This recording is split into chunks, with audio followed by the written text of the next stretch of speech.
اس کا مطلب یہ ہے کہ دنیا کی سب سے بہترین جماعت تھے اور خسارے سے سب سے زیادہ بچنے والے. یہی ان کی عظمت کی سب سے بڑی دلیل ہے کہ قرآن مجید نے خسارے سے بچنے کا جو معیار طے کیا ہے، اصحاب کرام اس معیار کے پر سب سے بہترین طریقے سے قائم تھے. قرآن نے سب سے پہلی بات ایمان کی رکھی. ایمان اسی کو عقیدہ کہا جاتا ہے. ایمان کا مطلب یہ نہیں ہے جیسا کہ ہمارے ایمان اور بعض لوگ ایمان اپنے معاملات کے اندر تصدیق کے لیے استعمال کرتے ہیں، وہ بھی صحیح ہے. ایمان کا مطلب یہ ہوتا ہے تصدیق کرنا. آپ اللہ کی تصدیق کیجئے، تصدیق کے جو تقاضے ہیں اس کو پورا کیجئے، رسول کی تصدیق کیجئے، فرشتوں کی تصدیق کیجئے، کتابوں کی تصدیق کیجئے، آخرت کی دن کی تقدیر کی. یہ تصدیق ہے، ماننا ہے. تو ایمان اولین شرطوں کی بنیاد کے پر عقیدے پر بولا جاتا ہے، اس لیے کہ ایمان کا سب سے پہلا تعلق اللہ تبارک و تعالیٰ کی ذات سے. اور کیا اللہ کے یہاں پر ایمان کیسا بھی چل جائے گا کہ اگر بلی راستہ کاٹ دے آپ اس کے پر بدشگونی اختیار کریں وہ بھی چلے گا؟ اگر ذرا سا انسان تکلیف میں پہنچ جائے تو پتھر کے نگینوں کے پر اپنی تقدیر کا بھروسہ کرنے لگے، اس پر بھی چلے گا؟ نہیں. قرآن مجید نے صاف کہا الذین آمنوا ولم یلبسوا ایمانہم بظلم. جو ایمان لائے اور ایمان لانے کے بعد انہوں نے ظلم کی ملاوٹ نہیں کی. اللہ ایمان پیور مانگتا ہے، اس میں ملاوٹ نہیں ہونا چاہیے. اگر ایمان میں ملاوٹ ہے وہ اللہ کے قابل قبول نہیں ہوگا. وہ صاف کہتا ہے کہ انہوں نے ولم یلبسوا ایمانہم بظلم، ظلم کی ملاوٹ یعنی شرک کی ملاوٹ نہیں کی، تبھی وہ ایمان اللہ کے قابل اعتبار ہوگا. اور انہی لوگوں کے بارے میں قرآن کہتا ہے اولئک لہم الامن وہم مہتدون. امن انہی لوگوں کے لیے ہے. امن کا مطلب سب سے اہم چیز یہ ہے کہ آپ کی دنیا پرسکون ہو. جس آدمی کو ایمان کی دولت مل جاتی ہے، عقیدہ توحید کی دولت مل جاتی ہے، اس سے بہتر زندگانی کسی کی نہیں ہوتی ہے. وہ ہر معاملے کے اندر مطمئن ہوگا. اللہ نے اگر اسے خوشحالی دی تب بھی مطمئن ہوگا، اللہ نے اگر اسے پریشان حالی دی اس میں بھی مطمئن ہوگا. اگر صحت ہے تو مطمئن، بیماری ہے تو مطمئن، اس لیے کہ وہ مانتا ہے زندگی کی یہ ساری کیفیتیں سب اللہ تبارک و تعالیٰ کی طرف سے ہے، انسان کو اس کے پر کوئی اختیار نہیں. وہ ایمان رکھتا ہے کہ اللہ نے ہمیں آزمانے کے لیے بھیجا ہے تو یہ آزمائشیں آئیں گی. اصحاب کرام زندگی میں کتنی تکالیف آئی، کسی کی زندگی میں ایسی تکالیف نہیں آ سکتی ہے. انگاروں پر لٹایا گیا، ریگستانوں کے پر گھسیٹا گیا، سرے راہ سارے لوگوں کے سامنے برہنہ کر کے شہید کر دیا گیا، لیکن جوں تک نہیں رہیں گی. یہ ایمان ہے. اسی لیے آپ صلی اللہ علیہ وسلم نے کہا کہ جو ایمان کی حلاوت کو پالے گا تو چاہے اس کو قتل کر دیا جائے، جلا دیا جائے، وہ برداشت کرے گا، لیکن ایمان سے پھرنا گوارا نہیں کرے گا، اس لیے کہ اس نے ایمان کی حلاوت، ایمان کی چاشنی کو پا لیا ہے. تو اصحاب کرام کا ایمان کیسا تھا؟ قرآن مجید کہہ رہا ہے انہی کے ایمان کو معیار قرار دیا. کہا فَإِنْ آمَنُوا بِمِثْلِ مَا آمَنْتُمْ بِهِ فَقَدْ اهْتَدَوْا. اگر مثل صحابہ کے ایمان کی طرح تمہارا ایمان ہوگا تبھی ہدایت پاؤ گے. اللہ نے جب اصحاب کرام کے ایمان کو ہمارے لیے معیار قرار دیا تو بات ہی ختم ہو جاتی ہے. اور کوئی شخص ایمان کے بغیر اللہ کی جنت میں داخل نہیں ہوگا. مسلم کی واضح روایت لا تدخلون الجنت حتی تؤمنوا، بغیر ایمان کے اللہ کی جنت میں داخل نہیں ہوگے. تو جب ایمان اصحاب کرام کا ہمارے یہاں پر معتبر ہے، قرآن نے کہا کہ صحابہ کی طرح ایمان ہونا چاہیے، تو پھر اس سے زیادہ بہتر اور معیاری ایمان کس کا ہو سکتا ہے؟ تو سب سے پہلی چیز قرآن مجید نے جو بیان کی الا الذین آمنوا، سوائے ان لوگوں کے یعنی جو ان خساروں سے اپنے آپ کو بچانے والے ہیں، وہ ہیں ایمان والے. اور اصحاب کرام کا ایمان سب سے معیاری ہے. اس کے بعد قرآن نے کہا وَعَمِلُوا الصَّالِحَاتِ، یعنی جو ایمان لانے کے بعد عمل صالح کرتے ہیں. عمل صالح کی تعریف میں اکثر بیان کرتا ہوں. مولانا مختار ندوی رحمہ اللہ تبارک و تعالیٰ انہیں گھری کے رحمت کرے، سورۃ العصر کی تفسیر جو انہوں نے بیان کی تھی آج تک ہو بہو یاد ہے، اور اس کا اکثر و بیشتر حصہ میں آپ کے سامنے پیش کر رہا ہوں، جب کہ اس تفسیر کو سنے 25 سال سے کہیں زیادہ ہو چکے ہیں۔ اللہ نے ان لوگوں کی زبان میں تاثیر ایسی رکھی تھی کہ انسان ایک مرتبہ باتیں سننے کے بعد بھولتا نہیں تھا۔ ایمان کے بعد عمل صالح جو ہے، عمل صالح اس کی تعریف کیا ہے؟ وہ بیان کیا کرتے تھے حکم اللہ کا، طریقہ رسول اللہ کا، یہ عمل صالح۔ اللہ کا حکم ہے نماز ادا کی جائے، طریقہ محمد رسول اللہ کا ہو، صلو کما رأیتمونی اصلی، وہی عمل صالح ہے۔ اللہ کے حکم کے پر نبی کے طریقے کے مطابق جو بھی کام کیا جائے گا وہ عمل صالح ہوگا۔ تو اللہ نے مطالبہ کیا عمل صالح ہونا چاہیے۔ تو اصحاب کرام کا ایمان معتبر، عمل صالح دراصل اسلام کی تفسیر ہے۔ اسلام کا مطلب ہے اپنے آپ کو اللہ اور اس کے رسول کے حوالے کر دینا، سرنڈر کر دینا، سپرد کر دینا۔ اسلام کا مطلب وہی ہوتا ہے۔ اور عربی زبان میں مسلم اس اونٹ کو کہا جاتا ہے جس کی ناک میں نکیل لگی ہوئی ہو، لگام، اور وہ کسی اور کے حوالے ہو جاتا ہے۔ تو اسی طرح مسلمان ایمان لانے کے بعد وہ اپنے آپ کو اللہ اور اس کے رسول کے حوالے کر دیتا ہے۔ اب جدھر نبی لے کر جائے، جدھر اللہ تبارک و تعالیٰ کا حکم ہوگا میں وہیں جاؤں گا، یہ ہے مسلم۔ اصحاب کرام کے ایمان، اس کے بعد ان کے اسلام کو جانچیے۔ قرآن جہاں جہاں جیسا مطالبہ کرتا تھا اس مطالبے کو پورا کرنے کے لیے تیار۔ ایک آیت نازل ہو گئی، لن تنالوا البر حتى تنفقوا مما تحبون، کہ تم ہرگز نیکی کو نہیں پہنچ سکتے جب تک کہ اپنی محبوب ترین چیزیں نہ خرچ کرو۔ یہ خاص طور سے ہم ہندوستانی مسلمانوں کا بہت بڑا المیہ ہے۔ ہم گھٹیا ترین چیزیں اللہ کی راہ میں دیتے ہیں، بچی کچی چیزیں اللہ کی راہ میں، پھٹی بوسیدہ چیزیں۔ یہ چیز آپ کو عربوں کے مزاج کے اندر نہیں ملے گی، بلکہ وہ بہترین چیزیں اللہ کی راہ میں خرچ کرتے ہیں۔ آپ اس کی زندہ مثال دے سکتے ہیں رمضان المبارک میں۔ وہ سب سے عمدہ کھجوریں جو انتہائی کم ہوتی ہیں اسے سنبھال کر رکھتے ہیں، رمضان المبارک میں یہ اللہ کے مہمانوں کے پر خرچ کرتے ہیں، انہیں ہدیہ دیتے ہیں، بہترین چیزیں اللہ کی راہ میں خرچ کرتے ہیں۔ اور ہم ہیں خراب چیزیں جو اڑاؤ، غربا مساکین میں تقسیم کرو، اور پھر اس کے بعد 10 گروپ کے اندر 20 مرتبہ اس کو شیئر کر کے واہوائی لوٹو۔ صحابہ کا مزاج نہیں ہے۔ قرآن نے کہا نیکی کے معیار کو اس وقت تک نہیں پہنچ سکتے جب تک کہ اپنی پسندیدہ چیزیں خرچ نہ کرو۔ حضرت ابو طلحہ انصاری رضی اللہ تعالی اپنا سب سے بہترین باغ بیرہا جو مسجد نبی کے بالکل قریب واقع تھا، 600 کھجوروں کے باغات کے پر مشتمل، کہا کہ اللہ کا رسول، اللہ ہم سے کہتا ہے نیکی کو نہیں پہنچ سکتے جب تک کہ محبوب ترین چیزیں نہ خرچ کرے۔ یہ سب سے محبوب ترین چیز ہے، میں اسے اللہ کی راہ میں خرچ کر رہا ہوں، میں چاہتا ہوں کہ اللہ آخرت میں اس کا اجر مجھے عنایت فرمائے۔ اور اس کے بعد باغ میں بھی نہیں گئے، اس کی زمین و سمیت اس کو اللہ کی راہ میں خرچ کیا، باغ کے اندر بھی نہیں گئے کہ اللہ کی راہ میں دے دیا ہے اب اس کے اندر نہیں جانا ہے۔ بیوی کو باہر سے آواز دی کہ میں نے اس باغ کو اس کی زمین و سمیت اللہ کی راہ میں خرچ کر دیا ہے، باہر آ جاؤ۔ بیوی کہنے لگی، خوش ہو گئی کہ تم نے کتنی بہترین نیکی کمائی ہے، کتنا بڑا کام کیا ہے۔ نیک لوگوں کی بیویاں بھی نیک ہوتی ہیں، نیکی میں سپورٹ کرنے والی۔ علامہ احسان الہی رحمۃ اللہ علیہ، ان کا واقعہ یاد آتا ہے کہ ایک مرتبہ یہ سوئے ہوئے تھے، اللہ نے فن خطابت ساری چیزوں میں خصوصیات عطا کی تھیں۔ لوگ قطار لگائے رہا کرتے تھے، جوک در جوک گھر پر آتے تھے خطابات کے لیے، اور شاید کوئی دن رہتا تھا کہ ان کا کہیں پر خطاب نہ ہو، صبح کہیں ہے تو شام میں کہیں اور۔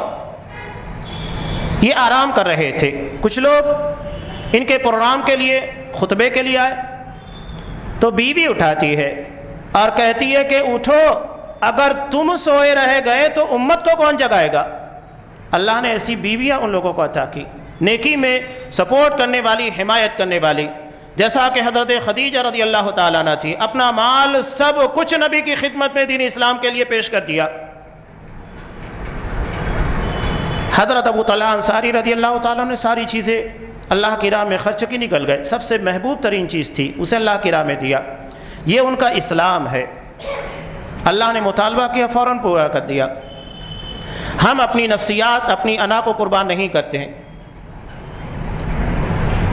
بلکہ معمولی بات یا جہاں پر کچھ دلیل بھی موجود نہ ہو، پروف بھی موجود نہ ہو، بدگمانیوں کی بنیاد کے پر بڑے بڑے پہاڑ کھڑے کیے جاتے ہیں۔ حضرت ابو بکر صدیق رضی اللہ تعالیٰ، ان کی بیٹی نہیں، صرف بیٹی نہیں تھی حضرت عائشہ صدیقہ رضی اللہ تعالیٰ عنہ، وہ امہات المومنین میں سے ایک تھی، ام المومنین تھی، مومنوں کی ماں ہیں۔ ان کے پر سنگین قسم کا الزام لگایا گیا، انتہائی سنگین۔ اللہ نے برات نازل کی۔ نازل ہونے کے بعد مصطح بن اساسہ ایک صحابی تھے، منافقوں کے بہکاوے میں آ گئے تھے۔ ہوتا ہے، غلط لوگوں کے ساتھ رہنے سے اثرات ویسے ہی مرتب ہو جاتے ہیں۔ صحبت طالرہ طالع کنت، صحبت صالرہ صالح کنت۔ بروں کے ساتھ رہو گے برے بنو گے، نیک لوگوں کے ساتھ رہو گے نیک بنو گے۔ ان لوگوں کے بہکاوے میں آئے، وہ بھی اس کا شکار ہوئے۔ بہرحال آیت نازل بھی، کوئی پروف نہیں تھا، 80 کوڑے لگائے گئے، الزام لگانے، بہتان لگانے کی بنیاد پر۔ ان میں ایک صحابیہ تھیں، ان کو بھی مارا گیا۔ 3 مسلمان اس کے زد میں آ گئے تھے، حضرت حسان بن ثابت رضی اللہ تعالیٰ عنہ بھی تھے، اور ایک حضرت حمنہ بنت جہش رضی اللہ تعالیٰ عنہ۔ بہرحال سزا دی گئی۔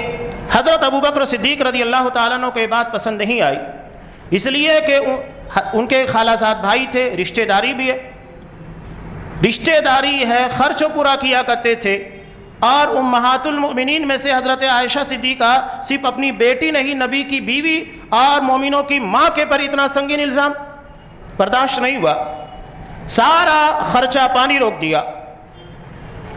اللہ کو صدیق اکبر کی ادا پسند نہیں آئی۔ انہوں نے قسم کھا لی تھی کہ میں کبھی بھی مصطح کے پر کوئی خرچ نہیں کروں گا۔ اللہ نے آیت نازل کی، قسم توڑ دی، کہا فَلْيَعْفُوا وَلْيَصْفَحُوا، معاف کرو، درگزر کرو، چھوڑ دیا فوراً۔ اپنے نفس کی قربانی دی۔ یہاں کچھ نہیں ہے تو بڑی بڑی باتیں بنا لی جاتی ہیں، وہاں سب کچھ تھا۔ اس کے بعد جب حضرت ابو بکر صدیق سے قرآن مجید نے مطالبہ کیا، اللہ نے قرآن کے ذریعے مطالبہ کیا، فوری طور کے پر انہوں نے اپنی قسم کو توڑ دیا، خرچ جاری کر دیا۔ اپنے نفس کی قربانی ہم نہیں دے پاتے ہیں۔ یہ صحابہ تھے، یہ تھا ان کا اسلام۔ اصحاب کرام کے اسلام کی آپ کیا دلیل دیں گے؟ اور ہر جگہ کے پر، قدم قدم پر، موڑ موڑ کے پر آپ کو یہ چیزیں نظر آئے گی۔ آج ہمارے یہاں پر آپ دیکھیے، بیڑی ہے، سگریٹ ہے، نشے کی بہت ساری چیزیں بالکل عام ہے۔ ہم قرآن مجید کی آیتیں بھی سنتے ہیں، حدیث بھی سنتے ہیں، نہیں چھوڑتے، اس لیے کہ ہمارا اسلام اصحاب کرام کی طرح نہیں ہے۔ بخاری کی روایت ہمارے سامنے، حضرت انس رضی اللہ تعالیٰ عنہ یہ خود ساقی بنے تھے، شراب پلا رہے تھے۔ ابو عبیدہ بن جراح ہیں، حضرت ابی بن کعب رضی اللہ تعالیٰ عنہ ہے، شراب پی رہے ہیں۔ اجلہ اصحاب کرام، ابو طلحہ انصاری بھی تھے۔ آیت نازل بھی، نشے کی حالت میں کون کس کی بات سنتا ہے؟ لیکن صحابہ نشے کی حالت میں قرآن مجید کی آیت نازل بھی، فوری طور کے پر شراب کو چھوڑ دیا۔ اور یہی طریقہ سب سے بہتر ہے۔ اتنا ہی نہیں، جو بچی بھی شراب تھی انہیں گلیوں میں بہا دیا گیا۔ یہ ان کا اسلام ہے، فرما برداری، تابعداری۔ اللہ نے ان لوگوں کے پر جن چیزوں کے بارے میں بھی پابندی لگائی، کبھی یہ نہیں کہا کہ اللہ یہ مطالبہ کیوں کر رہا ہے، چپ چاپ سرنڈر کر دیا، اپنے آپ کو جھکا دیا۔ یہ اسلام ہے۔ ابو داؤد کی روایت، نماز میں صحابہ ہیں، نبی کریم صلی اللہ علیہ وسلم نماز میں تھے، امامت کر رہے تھے کہ آپ نے اپنا جوتا اتارا اور اسے اپنے بائیں طرف رکھ دیا۔ جب اصحاب کرام نے دیکھا کہ اب آپ صلی اللہ علیہ وسلم نے اپنا جوتا اتار کر بائیں طرف رکھ دیا ہے، تو سب نے اتارا رکھ دیا۔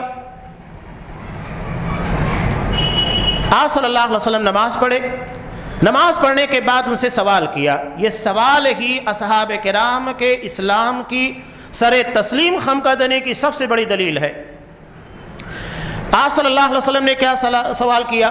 ما حملکم علی القاء نعالکم، کس بات نے تمہیں اپنے جوتوں کے اتارنے پر آمادہ کیا؟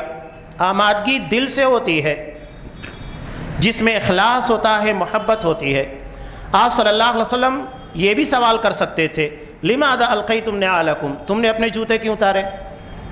سوال کیا کیا؟ ان کے اسلام کو بتانا تھا کہ صحابہ نبی کے کتنے مطیع فرما بردار ہیں. کہا کہ ما حملکم، کس چیز نے تمہیں آمادہ کیا جوتوں کے اتارنے پر؟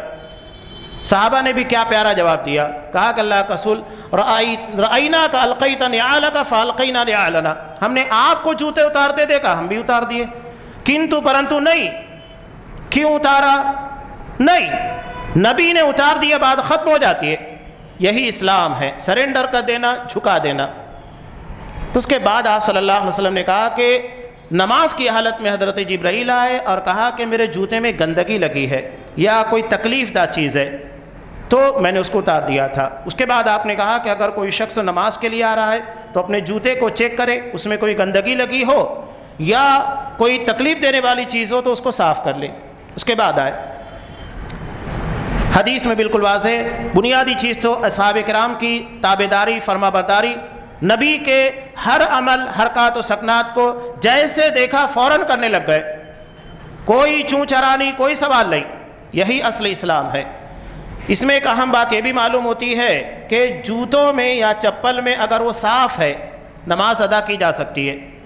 کبھی کبھی آپ سفر میں نکلے ہیں، باہر ہے، زمین ہے، آپ پڑھ سکتے ہیں. ٹھیک ہے، آج ہمارے ہاں جو مسجدوں کے اندر نظم کیا گیا آپ چپل پہن کر نہیں آ سکتے، لیکن جہاں موقع ملے آپ اس کے اوپر عمل کر سکتے ہیں. شاہ سلمان حفظہ اللہ جب یہ سعودی عرب کے فرما روا بنے تو انہوں نے کعبۃ اللہ میں جوتے پہن کر ہاتھ میں، اس وقت وہ لکڑی استعمال نہیں کرتے تھے، عصا ابھی استعمال کرنے لگ گئے، عصا اپنے ہاتھ میں لیے ہوئے داخل ہوئے. تو اعتراض کرنے والوں کو کیا چاہیے؟ اب حدیث پڑھیں گے تو سمجھ میں آئے گا حدیث کے اندر کیا ہے. اعتراض شروع، یہ دیکھو جوتا پہن کر کعبۃ اللہ میں داخل ہو گئے، ان کو ذرا بھی لحاظ نہیں ہے، عزت و احترام ہے ہی نہیں کعبۃ اللہ کا. سوشل میڈیا کے پل چالو ہو گیا. اب جب ان جاہلوں کے سامنے حدیث پیش کی گئی یہی کہ آپ صلی اللہ علیہ وسلم خود جوتا پہن کر مسجد نبی نماز پڑھتے تھے اور صحابہ بھی پڑھتے تھے، منہ پر جوتے پڑ گئے. اور آپ لوگوں کو متبع سنت کی اتباع کرنے میں جو چیزیں وہاں پر نظر آئے گی یہاں نظر نہیں آئے گی. آپ صلی اللہ علیہ وسلم جب کعبۃ اللہ میں داخل ہوئے تھے، سیرت کو اٹھا کر دیکھیے، آپ جوتا پہنے ہوئے تھے، ہاتھ میں عصا تھی. اسی سنت کا پاس و لحاظ کرتے ہوئے شاہ سلمان حفظہ اللہ جوتا پہن کر ہاتھ میں عصا لے کر، لاٹھی لے کر مسجد کعبۃ اللہ کے اندر داخل ہوئے. ہمارے یہاں تو انگوٹھی کس میں پہننا چاہیے، کون سی انگلی میں پہننا چاہیے یہ بھی پتہ نہیں ہے. آپ جب جتنے شاہان عرب ہیں سعودی عرب کے، ان کی انگوٹھیاں دیکھیں گے آپ کو کانی انگلی، جس کو چھنگلی انگلی کہا جاتا ہے، اس کے اندر نظر آئے گی. آپ صلی اللہ علیہ وسلم اسی انگلی میں انگوٹھی پہنا کرتے تھے. اتنا لحاظ کرتے ہیں وہ نبی کریم صلی اللہ علیہ وسلم کی سنت کا. وہاں کے علماء کوئی ضرورت نہیں ہے، لیکن بکریوں کو چرانے کے لیے نبی کی سنت کے پر عمل کرنے کے لیے نکلا کرتے ہیں. کوئی ضرورت نہیں ہے، لیکن نبی نے بکریاں چرائیں.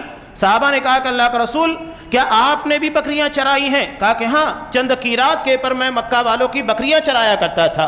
تو وہاں کے علماء آج بھی آپ صلی اللہ علیہ وسلم کی سنت کے پر عمل کرنے کے لیے صحرا میں نکل جاتے ہیں بکریاں چرانے. حالانکہ اس میں نفسیاتی طور کے پر بہت بڑی حکمت ہے. بکریاں نرم و نازک ہوتی ہیں، آپ انہیں مار نہیں سکتے، زیادہ نرمی برتنے کا جذبہ پیدا ہوتا ہے. جس طرح کے اونٹ ہے یا تو پھر بڑے جانور ہیں، انسان اس کے پر زیادہ سختی سے بھی مار لیتا ہے تو اتنا مسئلہ نہیں ہوتا، لیکن بکریاں نازک ہوتی ہے، بہت سنبھال کر. عام طور سے آپ دیکھیے کہ بکری کا چرواہا بہت ہلکی مار مارتا ہے. یہ نرمی کی تعلیم ملتی ہے. دوسری بات یہ کہ کچھ بکریاں ادھر ہے کچھ ادھر ہے، بھٹکتی رہتی ہیں ادھر سے ادھر، انہیں صحیح راستے کے پر لاتے رہنا، مسلسل کوشش کرتے رہنا، یہی ہمارے سماج کا مسئلہ ہے۔ کوئی ادھر بہکنے لگتا ہے، کوئی ادھر بہکنے لگتا ہے، انہیں صحیح ڈگر کے پر لانا، ایک پیٹرن کے پر لانا، ایک مقصد ایک چیز کے لیے کام کرنے کے لیے لگانا، یہی تو بکریوں کے چرانے کی حکمت ہے جو تمام انبیاء نے کی۔ آج علماء وہ کام وہاں پر برابر کرتے ہیں، تو یہ جذبہ ہے سنت کا۔ تو اصحاب اکرام کی اسلام کی یہ چند مثالیں۔ آپ صلی اللہ علیہ وسلم نے مال ہمارے لیے بڑا محبوب ہوتا ہے۔ صحابہ، ہم یہ سمجھتے ہیں کہ جب تک ہمارے یہاں پر اچھی خاصی رقم نہ ہو جائے، لکھ پتی نہ بن جائے، کروڑ پتی نہ بن جائے، اللہ کی راہ میں مال نہیں خرچ کرنا ہے۔ صحابہ کا مزاج یہ نہیں تھا۔ ایک صحابی نے جنگ تبوک کے موقع پر ایک یہودی کے آرات پر خدمت کی، اس کے باغوں کو سیراب کیا، آبپاشی کا جو کام تھا وہ کیا، اس کے بدلے میں ایک سا کھجور ملی، ایک سا کھجور کو 2 حصوں میں تقسیم کیا، آدھا نبی کی خدمت میں لا کر پیش کر دیا اور آدھا اپنے گھر میں رکھا۔ یہ صحابہ تھے۔ یہ نہیں کہ ابھی یہ ہماری سخت ضرورت ہے، ہمیں پہلے اس کو استعمال کرنا چاہیے، اس کے بعد دیکھیں گے، کرنے والے تو دینے والے دیں گے۔ صحابہ یہ نہیں سوچتے تھے ہم کو کیا دینا ہے، وہ ان کے نزدیک اہمیت رکھتا تھا۔ اور ہم یہیں پر چکی کرتے ہیں، غلطیاں کرتے ہیں، ہم صرف دوسروں کے بھروسے رہتے، وہ کر دے گا، وہ دے دے گا، ہمیں کیا ضرورت ہے۔ اور ایک بڑا عجیب و غریب مسئلہ، جو نہیں دیتا ہے وہ اعتراض بہت کرتا ہے۔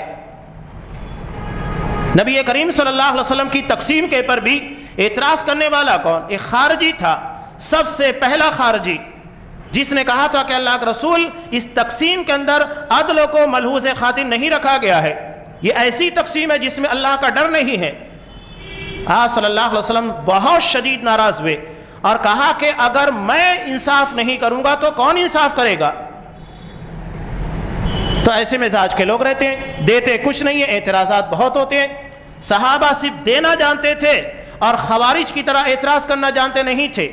یہی خوارج، یہی بلوائی تھے جنہوں نے حضرت عثمان غنی رضی اللہ تعالیٰ عنہ کو گھیرا، تنہا کر دیا ان کے گھر کے اندر اور اسی جگہ پر ان کو شہید کیا۔ مالدار ترین صحابی، اللہ کی راہ میں سینکڑوں اونٹ، ہزاروں اونٹ اللہ کی راہ میں دیکھنے والے، گھوڑے دینے والے، ہزاروں دینار اشرفیاں پیش کرنے والے اور مسجد نبی کی جگہ خریدنے والے، آخر میں صرف ایک اونٹ ان کے پاس باقی بچا تھا، اس پر بھی اعتراض، ان سے حساب لیا جا رہا ہے۔ تو یہ بلوائی، یہ خارجی فکروں کے لوگ بڑے خطرناک ہوتے ہیں۔ جب یہ خلیفہ وقت کو نہیں چھوڑ سکتے تو پھر ہم جیسے لوگوں کی بساط کیا رہ جاتی ہے۔ ہر دور میں اس طرح کے افراد، اس طرح کے لوگ ہوں گے۔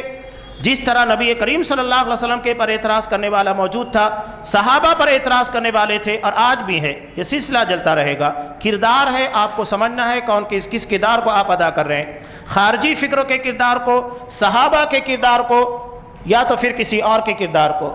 یہ ہم اپنے آپ کے بارے میں غور کریں، کردار ہمارا کون سا ہے۔ تو یہ اصحاب کرام کا اسلام تھا۔ حق بات کی وصیت، تیسری صفت سورہ عصر کے اندر اللہ نے بیان کی، آپس میں ایک دوسرے کو حق بات کی تلقین کرنا۔ صحابہ کی طرح نڈر آپ کو کوئی نہیں ملے گا۔ یہاں تو ہم ڈرتے ہیں کہ وہ کیا بولے گا، یہ کیا بولے گا، اس کا منہ دیکھنا، اس کا منہ دیکھنا ہے، ڈر کے پتہ نہیں کتنی چیزوں کو ہم چھوڑ دیتے ہیں۔ حق بیانی ہماری زبان کے پر نہیں آ پاتی ہے۔ کیوں نہیں آ پاتی ہے؟ ڈر اور خوف لوگوں کا۔ کہتے ہیں کہ ہم اللہ کے سوا کسی سے نہیں ڈرتے، نہیں، اللہ کے سوا سب سے ڈرتے ہیں۔ وہ کیا بول دے گا، اس کی بنیاد کے پر کیا ہوگا، اتنا ڈر، اتنا خوف۔ صحابہ نہیں۔ اگر یہ ڈر اور خوف ہوتا تو کبھی بھی وہ مسلمان نہیں ہوتے۔ اپنوں سے لڑ گئے۔ حضرت عمر بن خطاب رضی اللہ تعالیٰ نے جنگ بدر کے موقع پر اپنے سگے ماموں کو شہید قتل کیا تھا۔ حضرت ابو عبیدہ بن جراح رضی اللہ تعالیٰ نے کہا کہ میں ایک شخص کو نظر انداز کر رہا تھا، لیکن جس وقت میری تلوار کی زد میں آیا تو میں نے تلوار چلانے میں جھجک محسوس نہیں کی، مار دیا جگہ کے پر، اپنے سگے باپ کو مارا۔ حضرت مصعب بن عمیر رضی اللہ تعالیٰ نے دیکھا کہ جنگ بدر کے قیدیوں میں ان کا اپنا سگا بھائی ہے، ایک انصاری انہیں باندھ رہا تھا، کہا کہ اسے اچھے طریقے سے باندھو، اس لیے کہ اس کی ماں اسے آزاد کرنے کے لیے تمہیں بہت دودھ والی اونٹنیاں دے گی۔ وہ کہتا ہے کہ مصعب تم میرے بھائی ہو، میرے بارے میں ایسی بات کہہ رہے ہو؟ کہا کہ نہیں، یہ انصاری میرا بھائی ہے، ہمارے یہاں ایمان کے رشتے دیکھے جاتے ہیں، خون کے نہیں، اور آج ہم وہی خون کا رشتہ دیکھتے ہیں، ایمان کا نہیں۔ حضرت ربیع بن عامر رضی اللہ تعالیٰ، حضرت عمر بن خطاب رضی اللہ تعالیٰ عنہ کے زمانے میں اصحاب کرام فارس جو موجودہ ایران ہے اس کی سرحدوں تک پہنچ گئے۔ اس کا سپہ سالار رستم تھا، اس نے مسلمانوں کے درمیان سے ایک ایلچی، ایک سفیر کو بلایا کہ یہاں پر کیوں آئے ہو؟ حضرت عمرو بن عاص رضی اللہ تعالیٰ عنہ نے حضرت ربیع بن عامر رضی اللہ تعالیٰ عنہ کو بھیجا۔ دیکھیے کہ بے خوفی کا، نڈر پن کا عالم کیا تھا۔ وقت کی سپر پاور اکیلے چلے گئے، سیدھے اس کے خیمے میں ایک معمولی سے خچر کے پر عام لباس سے بےتن کیے ہوئے، اس کی قالینوں کو چھیدتے ہوئے اس کے سامنے جا کر کھڑے ہو گئے، کوئی ڈر کوئی خوف نہیں۔ اس نے کہا کہ عرب کی سرحدوں کو چھوڑ کر ہماری سرحدوں تک کیوں آئے ہو؟ تو انہوں نے کیا جواب دیا؟ اصحاب کرام کا ٹیلنٹ اور ان لوگوں کے اندر اللہ نے قابلیت کتنی زیادہ رکھی تھی۔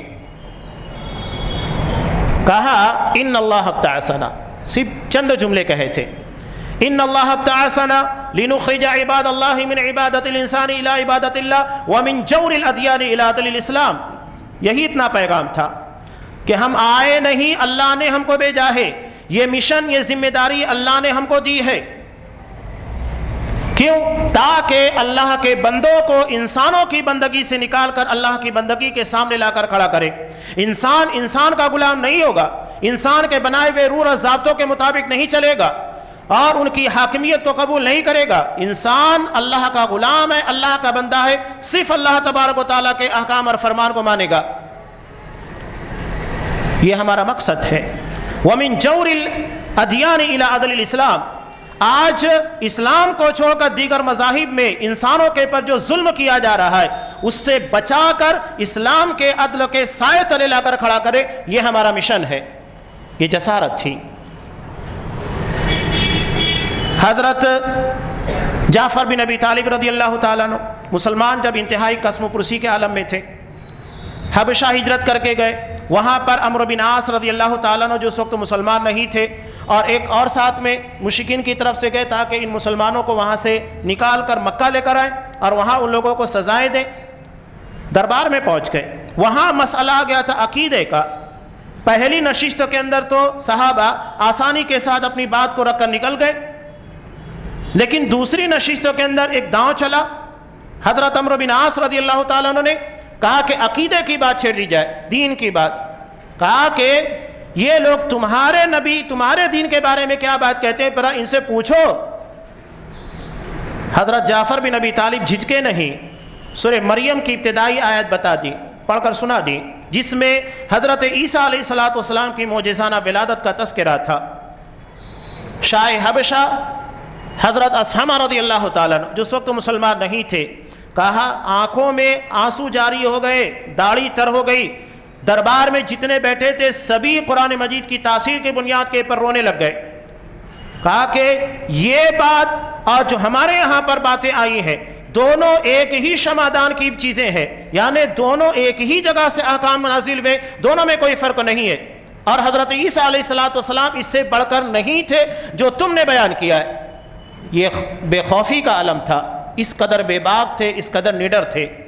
یہاں تو ہم اپنے گھروں کے اندر اپنے باپ یا اپنے بھائی کو نہیں بول پاتے، دوستوں کو نہیں بول پاتے، وہاں زمانے سے لڑ جاتے تھے۔ یہ تواصی بالحق ہے، ایک دوسرے کو حق کی وصیت، حق قرآن اور حدیث کا نام ہے، اسی کو پیش کرنا ہے نا۔ چوتھی چیز ہے تواصی بالصبر۔ یہ جتنی چیزیں بیان کی جا رہی ہے سب ایک دوسرے سے جڑی ہوئی ہیں۔ آپ ایمان لائیں گے، عمل کرنا ہوگا، اس لیے کہ ایمان صرف زبان سے کہہ دینے کا نام نہیں ہے، عمل کرنا ہوگا۔ اور عمل کا مطلب یہ نہیں کہ صرف اپنے آپ کو مسلمان بنا لیا کافی ہے، بلکہ دوسروں تک اس کو پہنچانا ہے، یہ ذمہ داری ہے۔ اور جب دوسروں کو آپ تلقین کریں گے، دعوت دیں گے، اپنے منہج کی طرف بلائیں گے، تو یقینی بات ہے کہ بہت کچھ جھیلنا پڑے گا۔ اسی لیے کہا چوتھے نمبر کے پر صبر کی تلقین ہے کہ جب آپ حق کے راستے کے پر آ جائیں تو پھر وہاں پر تمہیں ذرہ برابر جھجکنا نہیں ہے۔ اصحاب کرام نے وہی نمونہ پیش کیا، سب کچھ چھین لیا گیا۔ حضرت صہیب رومی رضی اللہ تعالیٰ عنہ ہجرت کے موقع پر کیا ہوا؟ پوری پراپرٹی سب تو کر لی گئی، کنگال، کچھ بھی ہاتھ میں نہیں رہا، سب چھوڑ دیا۔ ہمارے جیسے دنیا دار رہیں گے تو کہیں گے کہ نقصان اٹھا لیے، اللہ کا رسول نے کہا صہیب نے نفع کمایا، اپنی دنیا پر آخرت کو ترجیح دی۔ حضرت خدیجہ رضی اللہ تعالیٰ عنہ پوری دولت نبی کی خدمت میں پورا سرمایہ لگا دیا دین اسلام کے لیے۔ یہی ہے اصل میں تواصی بالصبر، آپس میں ایک دوسرے کو صبر کی تلقین کرنا، یہ بہت اہم چیز ہوتی ہے۔ ایک دوسرے کو دلاسا دینا، تلقین کرتے رہنا کہ اس کے پر جمے رہو۔ صبر کئی چیزوں کے معنی میں آتا ہے، صبر علی المعصیہ بھی ہوتا ہے، صبر علی الطاعہ بھی ہوتا ہے، اور مصیبتوں کے پر بھی صبر کرنا۔ آپ اگر نیک کام کر رہے ہیں بہت مشکلات آئے گی، اس کے بعد بھی جمے رہو۔ لوگ یہاں دیکھتے ہیں اچھا کام کر رہے ہیں، لوگ تکلیفیں دیں گے، آزمائشیں آئیں گی۔ انبیاء سب سے نیک ہوتے تھے، سب سے زیادہ پارسا ہوتے تھے، سب سے زیادہ تکلیفیں ان لوگوں پر آئی۔ اتنے بڑے شیاطین، چاہے وہ شیاطین الانس ہو یا شیاطین الجن ہو، جنات و انسان ہو، ہر ایک میں سے شیطان لگائے گئے ان کے پیچھے، لیکن انہوں نے اپنا مشن نہیں چھوڑا۔ اللہ کے رسول نے تو یہاں تک کہ کہہ دیا تھا میرے داہنے ہاتھ میں سورج بائیں پہ چاند رکھ دے تب بھی میں اپنے مشن سے باز نہیں آؤں گا۔ یہاں اگر ہم ذرا سی تکلیف کی بنیاد کے پر اپنے قدم پیچھے کھینچ لے، اس کا مطلب یہ کہ ہم نے شیطان کی مراد کو پورا کر دیا ہے۔ وہ چاہتا ہے کہ آپ اپنا کام چھوڑ دیجئے، اپنے مشن سے باز آ جاؤ۔ مشرکین مکہ نے کتنی کوشش کی آپ صلی اللہ علیہ وسلم کے پیچھے، کبھی کہا کہ اگر آپ سب سے خوبصورت عورت سے نکاح کرنا چاہتے ہیں اس کے لیے تیار، سردار بننا چاہتے ہیں عرب کا سردار بنا دیں گے، مال چاہیے سب سے زیادہ مال تم کو دیں گے، اگر آپ کے پر آسیب ہے تو سب سے بہترین جھاڑ پھونک کرنے والے سے تمہارا علاج کروا دیں گے۔ نہیں، آپ صلی اللہ علیہ وسلم کسی بات کے پر تیار نہیں ہوئے۔ تو راہ میں تکالیف بہت آئے گی، کبھی معاشی بائیکاٹ ہوگا، کبھی سماجی بائیکاٹ ہوگا، کبھی کچھ ہوگا، کبھی الزامات ہیں، بہتان تراشیاں ہیں، بہت کچھ آئیں گی۔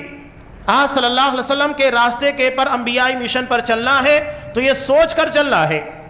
آج بھی آپ دیکھیے طائف کا سفر جو آپ صلی اللہ علیہ وسلم نے صرف حضرت زید بن حارثہ رضی اللہ تعالیٰ عنہ کے ساتھ کیا تھا، آج کے دور میں جا کر صرف ان پہاڑیوں کو دیکھ لیجئے، روح کانپ اٹھے گی کہ کس طرح آپ صلی اللہ علیہ وسلم نے پیدل اتنے بڑے پہاڑ کو کراس کیا تھا۔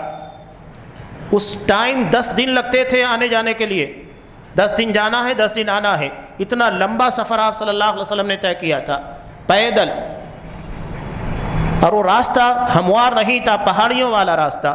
اتنا کرنے کے بعد نتیجہ کیا سامنے آیا؟ پتھروں سے مارا گیا، اوباشوں کو پیچھے لگا دیا، گالیاں دے رہے تھے، لہو لہان کر دیا گیا، یہ حالت تھی۔ اس کے بعد بھی آپ صلی اللہ علیہ وسلم کے صبر اور ضبط کو دیکھیے، بد دعا نہیں دی۔ تو یہ صبر بہت اہم چیز ہوتی ہے، صبر علی الطاعہ، اطاعت فرما برداری کے پر، صبر علی المعصیہ، گناہوں کے چھوڑنے پر بھی صبر ہوتا ہے، اور صبر علی المصیبہ، مصیبت کے پر صبر، ہر چیز کے پر صبر کا تقاضا ہوتا ہے۔ کچھ اہم باتیں رہ گئی ہیں، میں اپنی بات کو مکمل کر دیتا ہوں۔ میں نے ابتدا میں ایک آیت پڑھی اصحاب اکرام کی جماعت کے تعلق سے، قرآن مجید نے کہا اس جماعت کی کیا عظمت ہو سکتی ہے کہ جس جماعت کا دفاع اللہ کرتا ہے۔ اللہ نے اصحاب کرام کی جماعت کا دفاع کیا ہے، ڈیفینس کیا ہے۔ سورہ بقرہ بالکل ابتدا میں کہا وَإِذَا قِيلَ لَهُمْ آمِنُوا كَمَا آمَنَ النَّاسُ، جب ان سے کہا جاتا ہے کہ جس طرح لوگ یعنی صحابہ ایمان لے کر آئے ہیں تم بھی ایمان لے کر آؤ، تو کہتے ہیں منافقین کہ اَنُؤْمِنُ كَمَا آمَنَ السُّفَهَاءُ، ان بے وقوفوں کی طرح ہم ایمان لے کر آئے۔ اللہ نے ان لوگوں کا دفاع کیا، الا انہم ہم السفہاء، بے وقوف نادان میرے نبی کے صحابہ نہیں ہیں بلکہ یہ منافقین ہیں، یہ دفاع اللہ کر رہا ہے۔ بتائیے جس جماعت کا دفاع اللہ تبارک و تعالیٰ کرے وہ جماعت کتنی عظیم ہوگی۔ دوسری بات، قرآن مجید نے اصحاب کرام کے تعلق سے ایک بہت اہم بات بیان کی، اولئک ہم الراشدون۔ اصحاب کرام کے تعلق سے سورہ حجرات میں اللہ تبارک و تعالیٰ نے کہا یہ راشدون ہے، عربی زبان میں رشد کسے کہتے ہیں؟ دو چیزیں آتی ہے، ایک ہے ہدایت، اس کے مقابلے میں آتی ہے ضلالت۔ ضلالت کہتے ہیں بغیر علم کے گمراہی، یعنی انسان کو کچھ پتہ نہیں تھا، کچھ علم نہیں تھا، غلط راستے کے پر چل رہا تھا، یہ گمراہی عربی زبان میں اس کو ضلالت کہا جاتا ہے، جس کو قرآن مجید کہتا ہے آپ صلی اللہ علیہ وسلم اپنے خطبہ مسنونہ میں کہا کرتے تھے کل بدعت ضلالہ، ہر بدعت گمراہی ہے۔ اور ایک ہے غوایت، جس کے بارے میں قرآن مجید میں اللہ تبارک و تعالیٰ نے نبی کریم صلی اللہ علیہ وسلم کے تعلق سے کہا ما ضل صاحبکم وما غوا، کہ تمہارا ساتھی ہدایت کے ملنے سے پہلے بھی گمراہ نہیں تھا اور ہدایت کے ملنے کے بعد بھی گمراہ نہیں ہوا۔ غوایت کہتے ہیں علم کے بعد کی گمراہی، سب پتہ ہے، سب جانتے ہیں، اس کے بعد غلط راستے کے پر چل رہے ہیں، یہ غوایت ہے۔ اس کے مقابلے میں آتا ہے رشد، یعنی ایسی ہدایت کہ علم کے آنے کے بعد انسان کبھی گمراہ نہ ہو، جیسا کہ غوایت علم کے آنے کے بعد گمراہ ہو جائے، رشد کہتے ہیں کہ علم کے آنے کے بعد انسان کبھی گمراہی کے راستے کے پر نہ چلے۔ صحابہ کے بارے میں قرآن کہہ رہا ہے کہ راشدون ہے، علم کے آنے کے بعد یہ کبھی گمراہ نہیں ہوئے۔ جب قرآن کہہ رہا ہے کہ علم کے آنے کے بعد گمراہ نہیں ہوئے، تو آج کا اگر کوئی شیعہ رافضی یہ کہتا ہے کہ نعوذ باللہ نبی کریم صلی اللہ علیہ وسلم کی وفات کے بعد سوائے 3 یا 4 کے یہ گمراہ ہو گئے تھے، نعوذ باللہ، یہ قرآن مجید کے بیان کے بالکل خلاف ہے۔ اللہ کا کلام جھوٹا نہیں ہو سکتا، رافضی جھوٹا ہے، شیعہ جھوٹا ہے۔ قرآن کہہ رہا ہے کہ علم کے بعد صحابہ کبھی گمراہ نہیں ہوئے اور نہیں ہو سکتے، وہ راشدون ہے، علم کے بعد ان کے اندر گمراہی نہیں آئی، تو بات ختم ہو گئی۔ قرآن مجید نے اتنا بڑا ان لوگوں کا احساس عطا کیا، اور آگے چلنے کے بعد قرآن نے کہا کہ اصحاب کرام کو مثال دی کہ جیسا کہ زمین میں پودا اگتا ہے، بڑھتا چلتا ہے، مضبوط ہوتا چلتا ہے، لیغیظ بہم الکفار، کسان ان چیز کو دیکھنے کے بعد خوش ہوتا ہے، لیکن کفار جو ہوتے ہیں اس کو دیکھنے کے بعد غیظ و غضب میں آ جاتے ہیں۔ حضرت امام مالک رحمۃ اللہ علیہ کہتے ہیں کہ اگر کوئی صحابہ سے دشمنی رکھے، صحابہ کے تعلق سے بغض رکھے، نفرت رکھے دلوں کے اندر، وہ کافر ہے۔ قرآن مجید کی اسی آیت سے استدلال کرتے ہیں کہ قرآن کہہ رہا ہے کہ صحابہ کو دیکھنے کے بعد نفرت، دشمنی کفار کو آتی ہے، اس کا مطلب ہے جو کافر ہوگا وہی صحابہ سے دشمنی رکھے گا، مسلمان کبھی یہ کام نہیں کر سکتا۔ تو جو بھی نبی کے صحابہ کے بارے میں دشمنی اپنے دل کے اندر کینہ محسوس کرتا ہے یا اس کا اظہار اپنی زبان سے کرتا ہے، تو دراصل میں وہ شخص کافر ہے، مسلمان نہیں ہے۔ یہ قرآن مجید کا اسٹیٹمنٹ ہے۔ نبی کریم صلی اللہ علیہ وسلم کی ایک مشہور حدیث، بخاری مسلم بہت ساری روایتوں کے اندر آپ صلی اللہ علیہ وسلم نے ارشاد فرمایا لا تسبوا اصحابی، میرے کسی صحابی کو برا مت کہو۔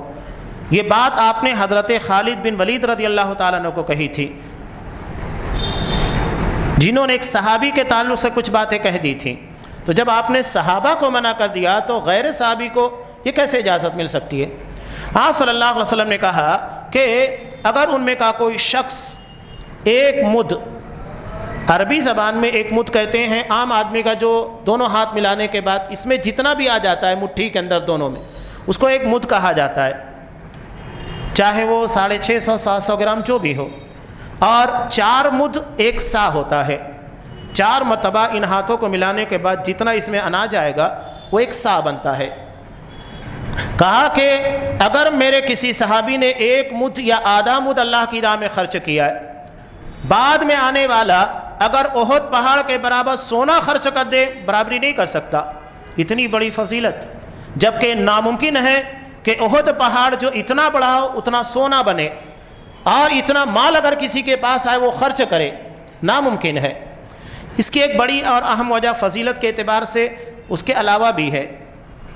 نبی کریم صلی اللہ علیہ وسلم کی ایک مشہور حدیث ہے مسلم کی کہ من دل علی خیر فلہ مثل اجر فاعلہ، اگر کوئی شخص کسی نیک کام کی طرف رہنمائی کرتا ہے تو جتنا کرنے والے کو ثواب ملتا ہے اتنا بتانے والے کو ملتا ہے، دونوں کے اجروں میں کوئی کمی نہیں ہوتی ہے۔ تو اب امت کا کوئی فرد بھی کوئی بھی کام کرے گا، نماز ہے، روزہ ہے، حج ہے، زکوٰۃ ہے، کوئی بھی نیکی ہو، وہ کس کے بتانے پر کرے گا؟ صحابہ کے بتانے پر۔ تو تو آلریڈی اگر بالفرض احد پہاڑ کے برابر کسی نے سونا خرچ بھی کر دیا تو صحابہ کو اتنا ثواب پہلے ہی مل جائے گا، اس لیے کہ انہی کے بتانے کے پر عمل کیا جا رہا ہے۔ تو کیسے برابری ہو سکتی ہے؟ نہیں ہو سکتی ہے۔ یہ صحابہ کی جماعت نبی اور امت کے درمیان واسطہ ہے، وسیلہ ہے۔ نبی کو امت تک امت کو نبی تک پہنچاتی ہے، اس کے فرمان، اس کی ساری حرکات و سکنات تک پہنچاتی ہے۔ تو اگر اس جماعت کو بیچ میں سے ہٹا دیا جائے تو ہم نبی تک کیسے پہنچیں گے؟ اسی لیے جو کوششیں روافض شیعہ کرتے رہے ہیں، ان لوگوں کی بنیادی وجہ یہ کہ اگر اس دیوار کو گرا دیا جائے تو پھر آپ صلی اللہ علیہ وسلم کی احادیث اور قرآن کوئی چیز محفوظ نہیں، اس لیے کہ راویان اصحاب کرام تھے، نہ قرآن محفوظ رہے گا نہ احادیث محفوظ رہے گی۔ اسی لیے اللہ تبارک و تعالیٰ نے اس جماعت کو اتنی اہمیت دی کہ ان کا دفاع کیا، ان کو راشدون کہا، ان کے ایمان کو معیار قرار دیا۔ اور اگر کوئی شخص احد پہاڑ کے برابر سونا بھی خرچ کر دے، ان کے ایک مد یا آدھے مد کی برابری نہیں کر سکتا۔ اللہ تبارک و تعالیٰ اصحاب کرام کی جو عزت، توقیر، محبت ہمارے دل میں ہونا چاہیے، اسی طرح اس کو دل میں بسائے رکھنے کی توفیق دے۔ ہمیں اصحاب کرام کی طرح ایمان، ان کی طرح اسلام لانے کی توفیق دے۔ ہمارے عقیدہ، ہمارے منہج، ہمارے ہر عمل کو اصحاب کرام کے طریقے کے مطابق بنائے، ان کی محبتوں کو ہمیشہ دل میں بسائے رکھنے کی توفیق دے، ان کا دفاع کرنے کی توفیق دے۔ پروردگار انہیں جنت الفردوس کے اندر اعلیٰ مقام عطا فرما، اور ہمیں بھی ان کے نقش قدم پر چل کر تیری جنت تک پہنچنے کی توفیق دے۔ آمین۔ وآخر دعوانا الحمد للہ رب العالمین۔